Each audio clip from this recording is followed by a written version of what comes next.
Hürmetli vatandaşım, leksimizin ikincisine başlayımız. Amerika, Cumhur'un baş götürüşüge yardım vermeyi. Amerika, Cumhur'u çektiş gerek mavzuluk makale.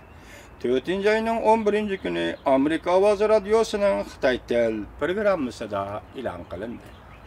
Makale mundak başlandı. Washington, Amerika Taşkı Münasebetler Komiteti yakında bir parça dokulat ilan kılıp, mundak hesapladı. Cumhur'un baş götürüşü Amerika'nın devlet menfaatiga tehdit payda kıldı. Dikkat vatandaşım. Cumhur'un baş götürüşü Amerika'nın devlet menfaatiga tehdit payda kıldı.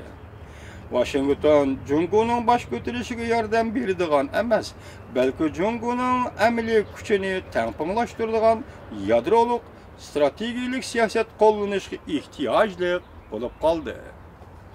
Amerika Tashqi Munosabatlar Komiteti Amerika tashqi siyosat sohasida nopuzli tadqiqotchi Robert Blackwill bilan Xalqaro Tinchlik fondining nopuzli tadqiqotchisi Ashley Tallis apandilar Amerikaning Cumhur strategiyasini o'zgartirish mavzuliq dokladida dikkat vatandaşım. Amerika'nın Cumhur stratejisini yoki Cumhur siyosatini o'zgartirish mavzuliq dokladida mundaq ko'rsatdi.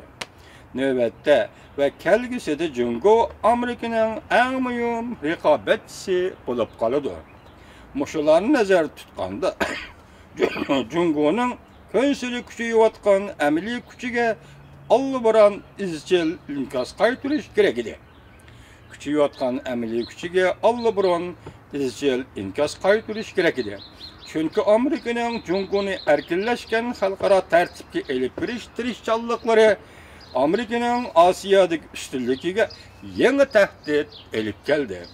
Balki Amerikaning yer shari xarakterlik amaliy kuchiga xiris paydo qilishi mumkin.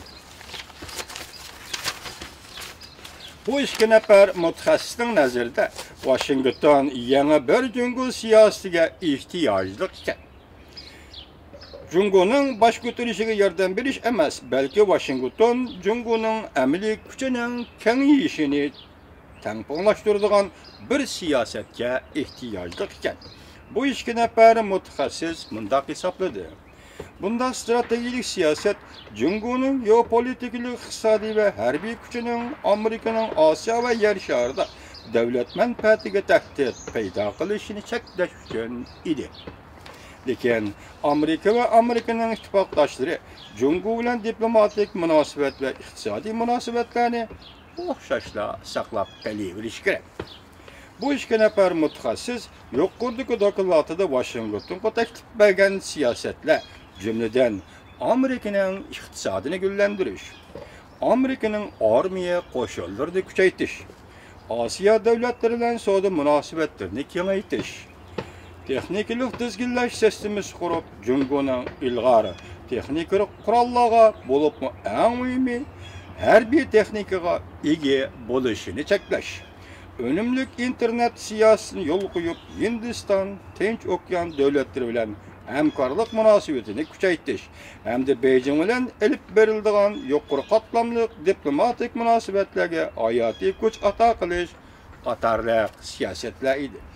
Amerikaning Osiyoda umumyuzlik tangpinglashtirish siyosati jumladan Cumhur bilan uchrashish, o'xshashli Amerikaning Osiyodagi ittifoqdoshlari bilan strategik sheriklik munosabatini kuchaytirishni o'z ichiga oladi.